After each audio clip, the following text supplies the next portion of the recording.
So today I'm going to do a Q&A video for you guys because I love watching Q&A videos. You get so much value on a lot of different subjects. You learn so much that you can take away to apply to your own training, diet, lifestyle to get even better results. So hopefully I'm going to do that for you today. So the first question we've got here is, what are your 5 go-to high protein meals that are simple to make? So I'll tell you exactly my top 5. So I have scrambled eggs on toast basically every single day. I have protein oats after a workout. I have either chicken and potato or steak and rice. And then the last one is like a fish or prawn stir fry, like egg noodle stir fry. They're my top 5. Super easy to make, high protein, and take less than 10 minutes to make. The second question is, what's your take on cardio? Does it actually kill gains? No, it doesn't kill gains. It's actually really good for you. But I don't suggest doing it year round if your goal is to just look good. Obviously it's good for fitness, so I like to keep it in for fitness reasons.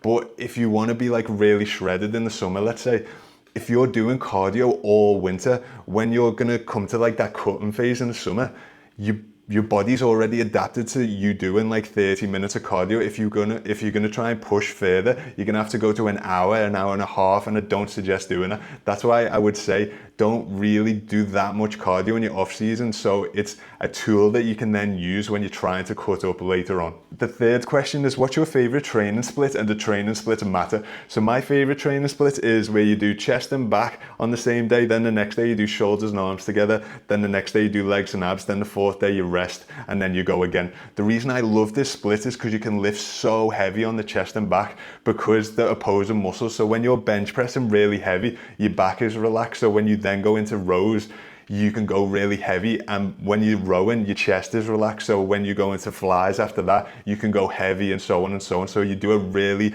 solid, super heavy workout. Then the next day you've got shoulders and arms, which is like more of a high volume pump workout where you really like fill your t-shirt out and feel great.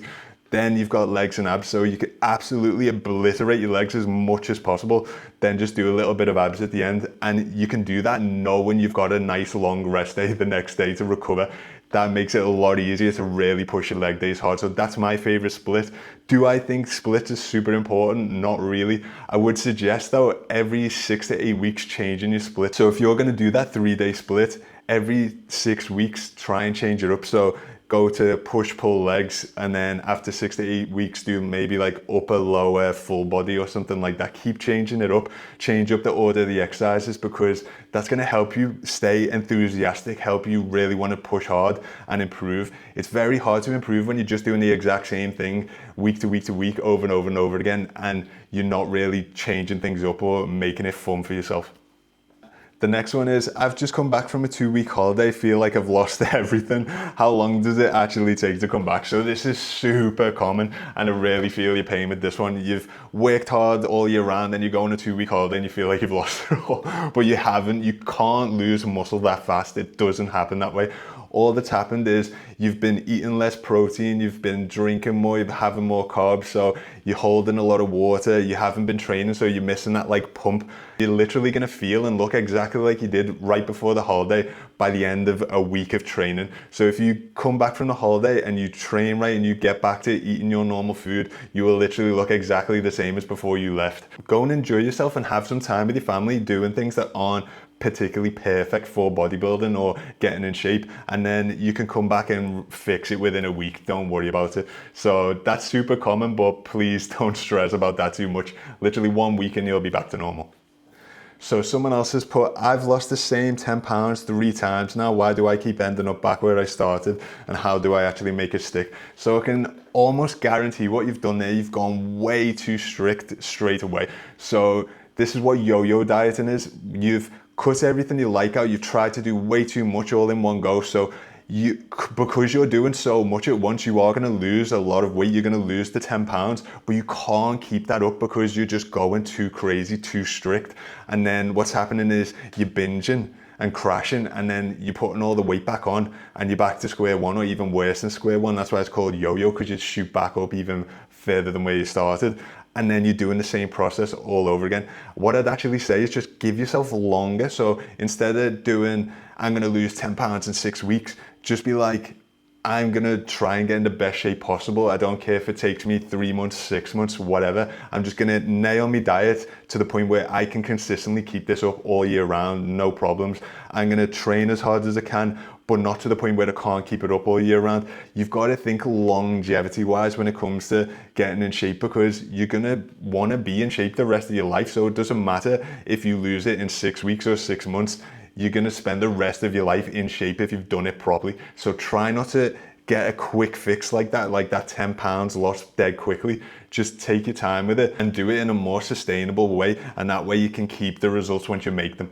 So the next question is, how important is training to failure? I think it's incredibly important, but that doesn't mean take every set to failure. Just take the last set of an exercise to failure. So you should do like 1 or 2 warm-up sets where you're doing like 50 to 70% max. Then the third set should be like an in-between, like 80, 90%. And then the last set should be like going all out, really smashing it as hard as you can, because it's the intensity that makes your muscles grow. That doesn't mean you have to do like a 5-rep super heavy set. You could do a set of failure to 20 reps. It doesn't matter. You just want to be pushing the intensity as hard as possible. It's the intensity that makes you grow. So yeah, do your warm-ups and then do 1 set to absolute failure on that exercise. That's how you get the most out of each exercise, and then go on to the next one. That's what I would suggest. But yeah, if you're leaving reps in the tank, if you're doing reps like this, it might be perfect form, and then you're just racking a bench and you're not really out of breath, your heart rate's not up, you're not really pumped, you're not really going to grow anywhere near as much as someone really pushing it to the point that they rack in, they're like, they need a 2-minute break because they're so gassed, so out of breath. That's how you know you're training hard enough. So make sure you're training like that if you want to grow some solid muscle. The next question actually lines up perfectly with that one, and it says, what's the optimal rep range for hypertrophy? Does it actually matter? So no, it doesn't actually matter. I think you should stick between like 5 reps and 20 reps. So sometimes, or some exercises do lower reps where you're lifting as heavy as you can and you're really building your strength up as well as hypertrophy. And then sometimes do like 15 to 20 reps where you're building up your endurance as well as hypertrophy. But I wouldn't go over 20 reps. That's starting to get a bit redundant, even though sometimes doing like a 30 rep set of squats is crazy and it's really good for you. That's not something I regularly keep in my training. And the same goes for the other end. So 1 to 5 reps, it's just so risky on your body. You're risking injury because it's so heavy, and you're not trying to be a strong man. You're trying to improve the way you look, so you don't need to take that risk. I wouldn't really go below 5 reps, but obviously sometimes my ego takes over and I want to see like what me double or triple is, but I very, very, very rarely do 1-rep maxes anymore. That's just how you get injured, then you're out the gym for a long time. It's just not worth it. Do not do 1-rep maxes if you're trying to build muscle and not strength. The next one is, how do you know when to push through muscle soreness or when to take a rest day? So what I suggest is, if the muscle you're going to train is sore, take a rest day. So if I was going to train back today and my back was still sore from the last workout, stay rested, don't train it, it's not recovered yet. But if you're going to do chest, for example, and your back is sore, just go and train it. But also another thing is, if you're starting to feel super weak in the gym, if all your lifts are going down, definitely take a rest day. Definitely take a rest day because you're overtrained if that's happening. But if your lifts are still good, if you're still feeling strong in your other areas but you're sore in certain areas, that's fine. But don't train a muscle that's already sore. It's not recovered yet.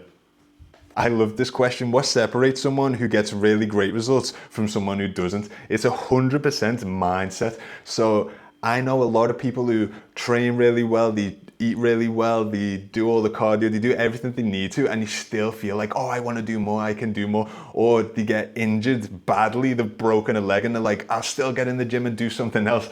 They're always going to get way, way, way better results than someone who's like, oh, I knocked my knee the other day, so I'm going to have a week off the gym. Or, oh, I didn't eat well on Friday, so I may as well just take the whole weekend off dieting and get back to it Monday. You're never going to get in really good shape with that mindset. Your mindset can improve. So it's not like you're doomed if you've got that mindset, but you've got to understand that that mindset is crushing your progress. If you want to get in really good shape, you've got to have the right mindset of like, let me do more, let's see what I can do, and let's keep pushing. I love the gym, I want to be in there as much as possible. No, oh, I've got to drag my ass to the gym. So 100% it's mindset. It's going to make or break your physique. The next question is, who is your biggest inspiration coming up and do you still look up to them? So Arnold Schwarzenegger was my personal favorite growing up, as you can probably guess. But it's kind of weird when you say, do you still look up to them? Because Arnold now isn't actually what I think of when you say Arnold Schwarzenegger. I don't think of the 60 or 70-year-old that he is today. I think of like the pump and iron old clips that I like grew up with watching, like loving, that got me into training. So that's who I think of when you're saying Arnold. I'm thinking of like 26, 28-year-old Arnold, not the Arnold of today, even though he's inspirational for other reasons, like all the other things he's done in his life and like the way he's still training at that age. That's amazing. But yeah, for me, when I think who's my inspiration, Arnold Schwarzenegger, who do I want to look like? Arnold Schwarzenegger. It's back then, so it's not really the same as comparing them now. But yeah, Arnold Schwarzenegger was probably my top inspiration growing up. Another guy I got a lot of inspiration from when I was first coming up is Callum Von Moger. I used to love watching his videos. I still even watch them today. I go back and watch the old YouTube videos because they're so good. He just doesn't take bodybuilding that seriously. He still has a great work ethic, great body, but he has a good laugh and he's always there with his friends and family and stuff like that, which I really like and what I want to promote myself. But obviously, if you don't know about Callum Von Moger now, he's kind of like fell off the scene and like lost his mind a little bit. But that again doesn't bother me because that's him today is not what was inspiring me. It was him like 8 years ago in Gold's Gym and stuff like that. So you can get inspiration from people who might not be that inspiring right now, but they were at the time. And that's what I find value in. So I love watching old clips of both of those guys and it helps me stay motivated even to this day. So we're gonna do 2 more questions because I don't want the video to go on too long, but this is a very common one. My friend eats junk food and barely trains but looks better than me. Why does it feel like genetics is everything? That's not actually true what you've just said there. So there's been many studies showing that metabolism doesn't actually change like that. Like one person doesn't have a better metabolism than another. They just weigh more or are a larger person. So if someone's 9 stone and someone's 13 stone, the 13 stone person can just eat more food because they're a bigger individual. If you're around the same height and same size, the only difference is the activity level. So someone could be doing 30,000 steps a day being a postman and you're sitting in an office all day. That's where the difference comes in. It's that person is more active than you outside the gym. So that's why they look leaner and can eat more food than you. But you wouldn't know that unless you spend every single minute of the day with them, which no one ever does. So we always compare and think, oh, they've got a better metabolism than me. But that's not really the case. They are just a more active human being than you are. So don't get that too confused. So the last question's a really good one. What's the difference between weight loss and fat loss?